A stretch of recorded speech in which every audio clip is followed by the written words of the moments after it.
신약 성경의 에베소서 4장 17절부터 24절 말씀입니다.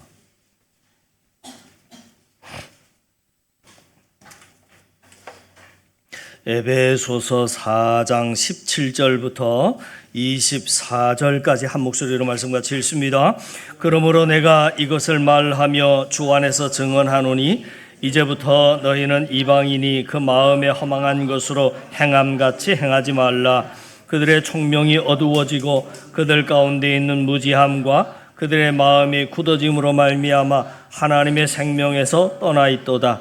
그들이 감각 없는 자가 되어 자신을 방탕에 방임하여 모든 더러운 것을 욕심으로 행하되 오직 너희는 그리스도를 그같이 배우지 아니하였느니라.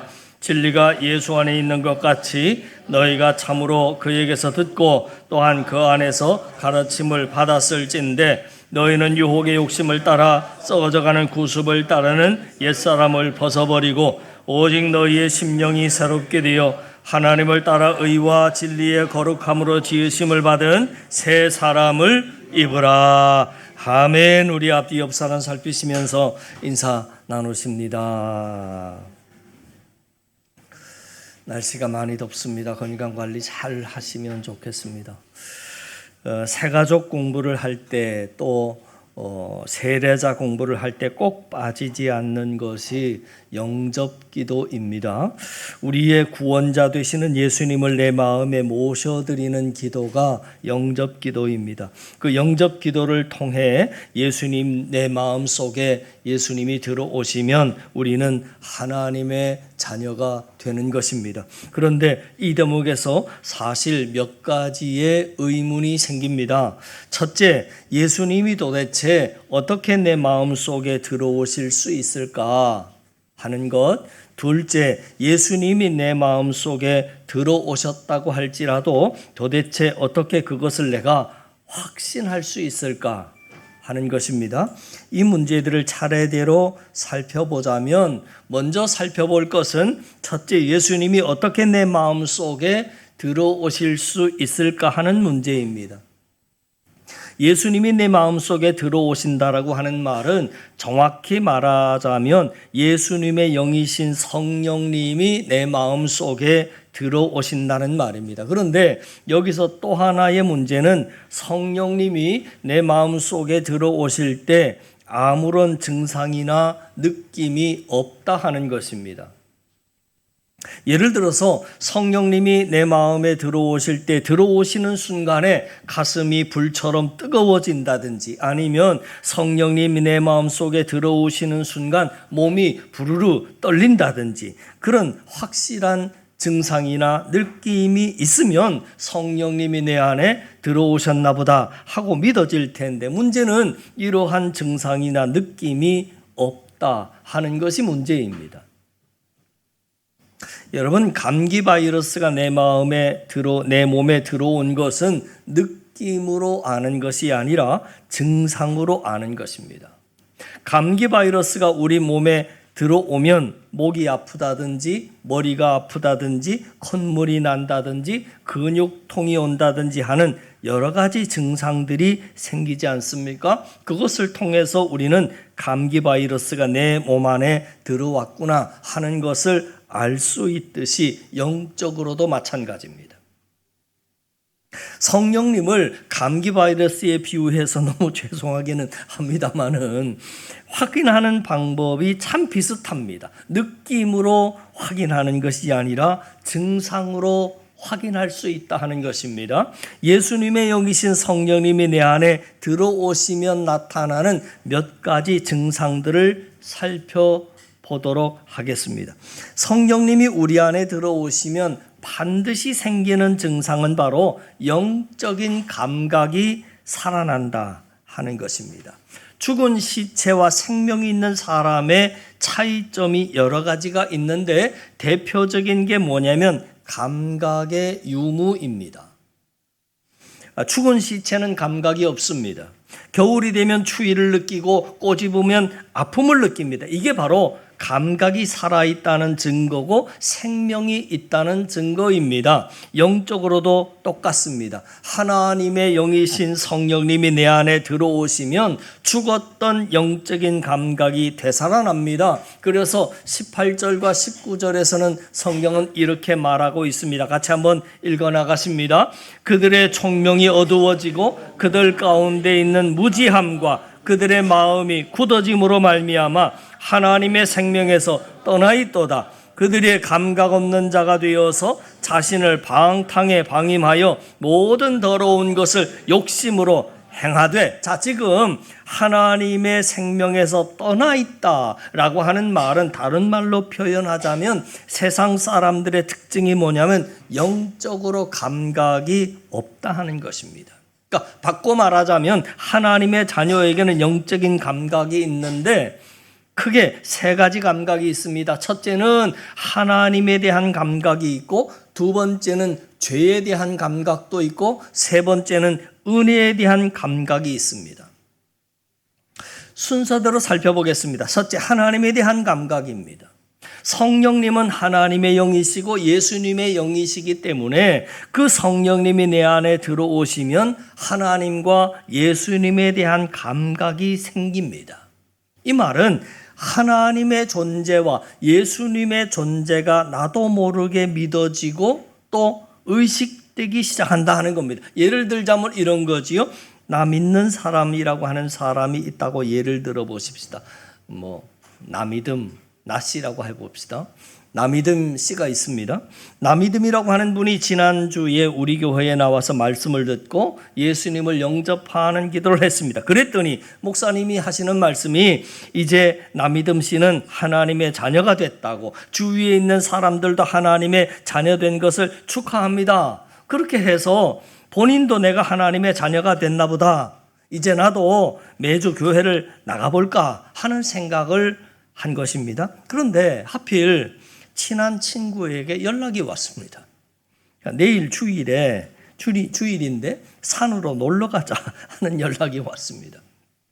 그 말을 듣자마자 이 나믿음 씨가 생각하기를 내가 언제부터 교회를 다녔다고 내가 갈 곳은 산이지 예배당은 아닌 것 같다. 그래서 산으로 친구랑 놀러를 갔습니다. 여행을 떠났는데 가다가 하고만 뜻하지 아니하게 교통사고를 당했습니다. 교통사고가 난 순간 이 나믿음 씨가 무슨 생각이 들었냐면 원래 계획은 오늘 예배 나가려고 했는데 친구가 꼬셔가지고 여행을 오다가 사고가 나니까 무슨 생각이 나느냐면 혹시 내가 예배 안 드리고 놀러 갔다가 하나님이 나에게 벌을 주시는가 보다 하는 생각이 자기도 모르게 살짝 스쳐 지나갔습니다. 나믿음 씨는 자기도 모르는 사이에 하나님을 의식하고 있는 겁니다. 이게 하나님에 대한 감각입니다. 자기가 그 생각을 하려고 했던 게 아니라 본능적으로 안 좋은 일이 딱 터졌을 때 하나님이 나에게 벌을 주시는가 보다, 이게 지금 하나님에 대한 감각이 살아있다는 말입니다. 이전에는 그러지 않았던 나믿음 씨가 이런 생각을 하게 된 것은 그 마음속에 성령님이 역사해 계시기 때문에 그렇습니다. 성령님이 역사해 계시면 성령님이 하나님의 영이시기 때문에 나도 모르는 사이에 하나님을 의식하게 되는 겁니다.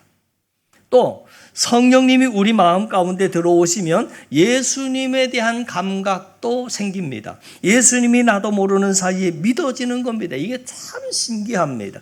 예수님은 우리와 동시대의 인물이 아닙니다. 지금으로부터 2000여 년 전에 사신 분입니다. 그런데 우리가 그분의 행적과 그분의 말씀이 기록된 성경 말씀만 보면서도 그분을 믿고 있습니다. 그분이 우리의 죄를 위해서 이 땅에 오신 구세주이시고 하나님의 아들이시라고 하는 것을 우리는 분명히 믿고 있습니다. 이게 참 신기한 일입니다. 가만히 생각해 보면 우리는 그분을 본 적도 없고 그분을 만난 적도 없고 대화를 나눠본 적도 없는 예수님을 성경 말씀 한 권을 가지고 그분을 믿고 있다 하는 게 아무리 생각해 봐도 참 신기한 것입니다. 왜 이러한 신기한 일이 벌어지느냐라고 할 때 우리 안에 예수님의 영이 내주해 계시기 때문입니다. 내 안에 내주해 계신 하나님의 영이신 성령님이 우리의 마음을 자꾸 감동하고 깨달음을 주시는 것입니다. 그래서 그것 때문에 나도 모르게 예수님이 믿어지는 것입니다. 요한복음 15장 26절에 보면 예수님이 이런 말씀을 하셨습니다. 내가 아버지께로부터 너희에게 보낼 보혜사 곧 아버지께로부터 나오는 진리의 성령이 오실 때에 그가 나를 증언하실 것이다. 지금 예수님이 하시는 말씀이 뭐냐면 성령님이 너희 마음 가운데 역사하시면 그 성령님이 나에 대해서 깨닫게 해주시고 나에 대해서 나를 믿도록 도와줄 거다 라고 하는 말씀을 하고 있는 겁니다. 또 고린도전서 12장 3절에 보니까 이렇게 말씀하셨습니다. 또 성령으로 아니하고는 누구든지 예수를 주라 시인할 수 없느니라. 성령의 도우심 없이는 어느 누구도 예수님을 주님이라고 고백할 수 없다는 겁니다. 이게 다 성령 하나님의 역사하심 때문에 이러한 일이 벌어진다는 겁니다. 그러니까 만일 요즘 여러분에게 하나님이 나도 모르는 사이에 의식이 되고 예수님이 나도 모르게 믿어지는 역사가 나타난다면 그것은 여러분 마음속에 성령 하나님이 내주해 계시기 때문입니다. 성령님이 우리 안에 역사하시면 첫 번째 하나님에 대한 감각이 살아난다 하는 말씀을 드렸고요. 두 번째, 죄에 대한 감각이 살아납니다. 여러분, 이 말이 무슨 말이냐면 아담과 하와가 범죄한 이후에 인류는 죄의 지배 아래, 사탄의 지배 아래 있게 됐습니다. 사탄이 우리 마음을 지배하게 되면 나타나는 대표적인 증상이 바로 죄를 죄로 여기지 않는다 하는 거죠. 사람이 왜 큰 범죄를 하게 되냐면 이 행동이 아주 몹쓸 죄라고 죄를 죄로 여길 줄 알면 그렇게 쉽게 죄를 짓지 않습니다. 그런데 죄 짓는 사람을 보면 그게 심각한 죄라고 하는 것을 본인 스스로 인지하지 못하고 있는 경우들이 많다 하는 겁니다. 부끄러운 짓을 부끄럽게 여기지 않는다는 겁니다. 그래서 오늘 19절에서도 이렇게 말씀하고 있습니다. 그들이 감각 없는 자가 되었다. 이 감각이 없다라고 하는 말은 하나님에 대한 죄에 대한 감각이 없는 자가 되어서 자신을 방탕에 방임하여 모든 더러운 것을 욕심으로 행했다. 이렇게 나옵니다. 이처럼 사단이 우리의 마음을 지배하면 나쁜 짓과 창피하고 부끄러운 짓을 해도 그게 그렇게 부끄러운 짓인 줄을 잘 모른다는 겁니다. 그렇게 사단이 지배하고 있던 마음속에 성령님께서 들어오시면 그때부터는 어떤 일이 벌어지냐면 내 마음이 전쟁터가 돼서 두 세력이 부딪히고 충돌하게 되는 겁니다. 사단의 세력과 성령님의 세력이 내 마음 안에서 막 부딪히는 겁니다. 사사건건 부딪히는 겁니다. 이걸 우리는 영적 전쟁이라 그렇게 표현합니다. 내 안에서 자꾸 두 세력이 충돌하는 겁니다. 사단만이 내 마음을 지배했을 때는 부딪힘이 없습니다. 갈등이 없습니다. 그러나 성령님이 내 안에 들어오셔서 이 두 세력이 충돌하는 순간 우리는 갈등하게 되는 거지요. 그래서 예전에는 당연히 했던 그 행동이 이제는 자꾸 갈등이 생기는 겁니다. 이것이 바로 성령님이 내 안에 내주해 계신다는 증거입니다. 이전에는 죄라고 여기지 않았던 행동들이 어느 순간부터 부끄러워지고 망설여지고 하고 나면 후회되는 것, 이게 바로 성령님으로 인해서 생긴 죄에 대한 감각입니다. 이게 발전이 되면 사탄에 대한 감각도 생깁니다. 예를 들어서 예전에는 나쁜 생각이 든다 그러면 그냥 나쁜 생각이 드나 보다 그냥 그러고 넘어갔는데 이제는 사탄에 대한 감각이 생기면 나쁜 생각이 딱 들면 이제는 사탄이 나를 넘어뜨리기 위해서 자꾸 나로 하여금 나쁜 생각을 넣어주는구나 하고 사탄의 존재를 어느 순간 감지하기 시작한다는 겁니다. 이렇듯 성령 하나님이 내 안에 들어오시면 죄와 사탄에 대한 감각이 생겨나기 시작합니다. 우리는 이런 증상을 보면서 성령님이 내 안에 들어오셨구나. 그래서 내가 하나님의 자녀가 맞구나 하는 것을 알 수 있다는 겁니다. 여러분, 신앙이 좋다라고 하는 것은 이러한 감각들이 더 발전되어 더 민감해지는 현상을 말합니다. 그래서 신앙이 좋은 사람일수록 하나님에 대한 감각, 죄에 대한 감각, 이러한 센서가 계속해서 고감도가 되는 겁니다. 그래서 이게 고감도가 되면 이런 현상이 벌어집니다. 예를 들어서 사람이 죄를 지을 때 그냥 짓지 않습니다. 다 우리 머릿속에서 계산을 하고 죄를 짓습니다. 사람이 예를 들어서 바람을 핀다, 불륜을 저지른다. 그러면 계산이 나오니까 불륜을 저지르는 겁니다. 그 계산이 뭐냐면 내가 안 들킬 수 있겠다 하는 계산입니다. 그런 계산이 나름대로 떨어지니까 불륜의 죄를 짓는 겁니다. 여러분, 나는 틀림없이 배우자한테 얼마 안 가서 나는 걸릴 것 같아. 그 계산이 나오면 불륜죄를 짓지 못할 겁니다. 그런데 죄를 짓는 이유가 뭐냐면 이렇게 하면 내가 배우자를 속일 수 있겠다. 그런데 하나님에 대한 감각, 그리고 죄에 대한 감각이 믿음 안에서 잘 발전이 된 사람은 어떤 생각이 드느냐면 내가 이 죄를 지으면 얼마 안 가서 나는 틀림없이 하나님이 벌을 주시니까 내가 걸릴 것 같다 하는 생각이 마음속에 자꾸 듭니다. 그래서 무서워서 죄를 짓지 못하는 겁니다. 그런데 성령의 지배를 받지 않는 사람들은 안 걸릴 계산이 나오는 겁니다. 계산이 나오니까 죄를 자꾸 짓게 되죠.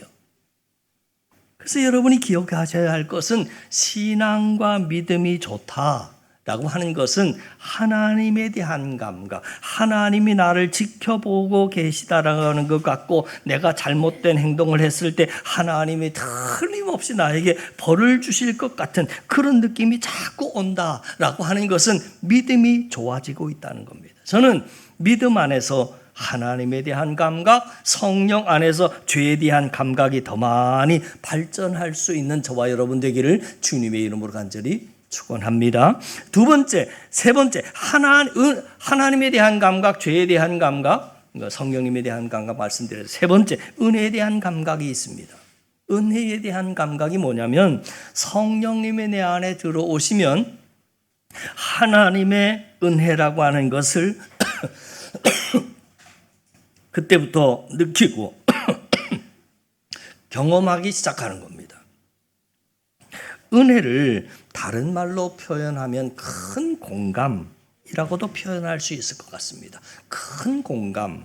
은혜를 받는다는 것은 큰 공감이 된다는 말입니다. 여러분, 하나님의 은혜의 역사가 그와 비슷합니다. 성령님이 내 마음에 들어오시면 그때부터 그 성령님의 은혜에 대한 감각을 열어주시고 은혜를 깨닫게 해주시는데 성령님이 내 안에 들어오시면 그때부터 찬양의 가사가 내 마음에 와닿기 시작합니다. 이전에는 찬송가 부르면 도대체 예수 믿는 사람들은 무슨 재미로 이런 걸 자꾸 부를까 하는데 성령님이 내 안에 들어오시면 나도 모르는 사이에 찬양 가사 한 소절 한 소절이 내 마음속에 와닿기 시작하는 겁니다. 그게 내 이야기가 돼서 자꾸 공감이 되는, 뿐만이 아니라 대표 기도자가 기도하면 성령님이 내 마음에 들어오시기 전에는 그 기도가 하나도 마음에 와닿지 않았는데 성령님이 내 안에 역사하시기 시작하면 대표 기도자의 기도 한 구절 한 구절이 내 마음을 치는 구절이 하나씩 들리기 시작하는 겁니다. 그리고 성령 하나님께서 내 마음 가운데 역사하시면 그때부터 설교 말씀도 들리기 시작하는 겁니다. 나도 모르게 말씀에 공감이 되고 고개가 끄덕여지고, 그래서 제가 그동안 목회를 하면서 경험해 본 것은 가정의 평화를 위해서 교회를 주신 성도님들이 간혹가다 있는데 이런 분들의 특징이 뭐냐면 처음에 나오시면 설교를 들을 때 저와 눈을 잘 마주치지를 않습니다. 설교를 하면 사람과 말을 하다 보면 왜 이럽니까? 눈을 마주치지 않는 겁니다. 오직 주보만 바라보고 있다든지 아니면 눈을 감고 있다든지 팔짱을 끼고 있다든지 근데 문제는 뭐냐면 성령 하나님이 우리의 마음 가운데 역사하시면 눈을 감고 있던 사람이 눈을 뜨기 시작하고 고개를 숙이고 있던 사람이 고개를 들기 시작하고 팔짱을 끼고 있던 사람들이 팔짱을 풀기 시작합니다. 이게 성령의 은혜입니다. 무슨 말이냐면 설교가 들리기 시작한다는 겁니다.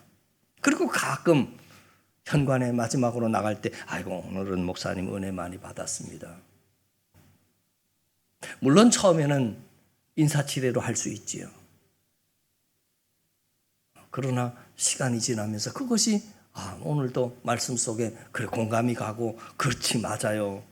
깨달아지게 되고 은혜를 받게 되고 하게 되더라 그 말이죠. 그게 바로 은혜입니다. 그래서 나도 모르는 사이에 말씀을 듣다가 말씀 앞에 울컥하기도 하고 그러는 것인데 저도 남자이기 때문에 남자들 마음 잘 알잖아요. 은혜 받는다라고 하는 게 참 그렇게 굉장히 어떻게 보면 남자들 앞에서는 좀 그렇습니다. 쑥스럽습니다.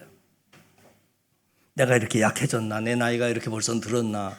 뭐 그런 생각도 들고 이상해요. 예배당 나와서 내가 눈물을 흘려 이게 용납이 안 될 때가 참 많습니다. 근데 문제는 성령 안에서 그런 일들이 실제로 벌어지기 시작하더라 그 말입니다. 이게 은혜에 대한 감각이 되살아난다는 증거입니다. 고린도전서 2장 12절 말씀에 보면 이런 말씀이 있지요. 우리가 세상의 영을 받지 아니하고 오직 하나님으로부터 온 영을 받았으니 이는 우리로 하여금 하나님께서 우리에게 은혜로 주신 것들을 알게 하려 하십니다. 이렇게 나와 있어요. 성령님을 우리에게 주신 이유는 은혜를 깨닫게 하기 위해서 마음속에 성령님을 보내주셨다는 겁니다. 보내주셨다. 성령님이 들어오시면 이런 일들이 벌어지는 겁니다. 하나님의 은혜에 대한 감각이 생겨나서 말로 표현할 수 없는 은혜를 찬양을 통해서 때로는 기도를 통해서 때로는 다른 성도들의 나눔을 통해서 때로는 설교 말씀을 통해서 그 은혜의 역사가 내 안에 일어나기 시작하더라. 만약 여러분에게 이 은혜에 대한 감각이 조금이라도 있다면 성령님께서 함께하고 계시다는 증거이고 여러분 하나님의 자녀라고 하는 증거입니다. 하나님의 자녀는 절대 세상의 것으로는 만족을 누릴 수가 없습니다. 뭘 해도 공허한 것입니다. 하나님의 자녀들은 세상에 그 어떤 것을 움켜쥐고 어떤 것을 누려봐도 항상 끝이 공허한 겁니다. 왜냐하면 하나님의 자녀이기 때문에 마음속에 성령님이 계시기 때문에 그런 겁니다. 그 공허함은 하나님께서 주시는 은혜로만 채울 수 있는 자리이기 때문입니다. 예수님이 어떻게 내 마음속에 들어오시냐면 성령님으로 들어오십니다. 그 성령님이 우리 안에 들어오시면 영적인 감각이 살아납니다. 예수님이 믿어지고 하나님이 자꾸 의식되는 하나님에 대한 감각이 살아납니다. 둘째, 죄에 대한 감각도 살아나서 내 죄가 나도 모르게 어느 순간 자꾸 깨달아집니다. 예전에는 죄라고 생각하지 아니하고 거침없이 행했던 것들이 이제는 자꾸 머뭇거리기 시작하고 자꾸 갈등이 되기 시작하고 자꾸 충돌되기 시작합니다. 자꾸 후회스러워지는 겁니다.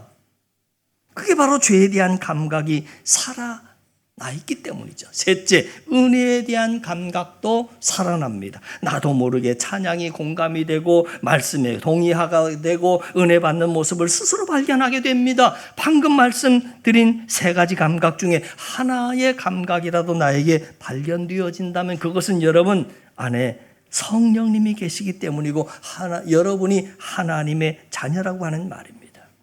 자, 바라기는 나를 자녀로 택하시고 내 마음에 성령님을 보내주셔서 영적인 감각을 회복시켜 주시는 그 하나님께 감사해야 할 것들이 여러 가지가 있겠지만 사실 우리는 제일 감사해야 할 것은 내 안에 성령님을 보내주셔서 나를 자녀 삼아주신 것, 이보다 더 큰 감사가 없지 않겠습니까? 그 감사가 그 어느 때보다 충만해서 그 감사로 한 해의 후반부를 잘 마무리해 나가는 저와 여러분 우리 모두가 다 되실 수 있기를 주님의 이름으로 간절히 축원합니다.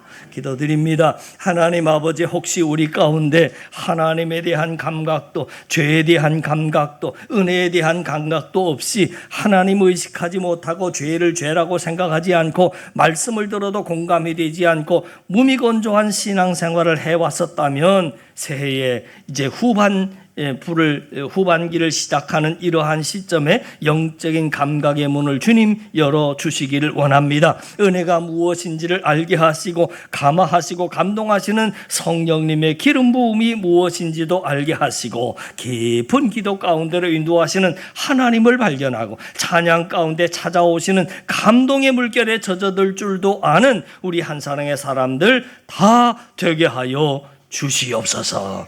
믿사옵고 우리 구주 예수 그리스도 이름으로 간절히 기도하옵나이다. 아멘.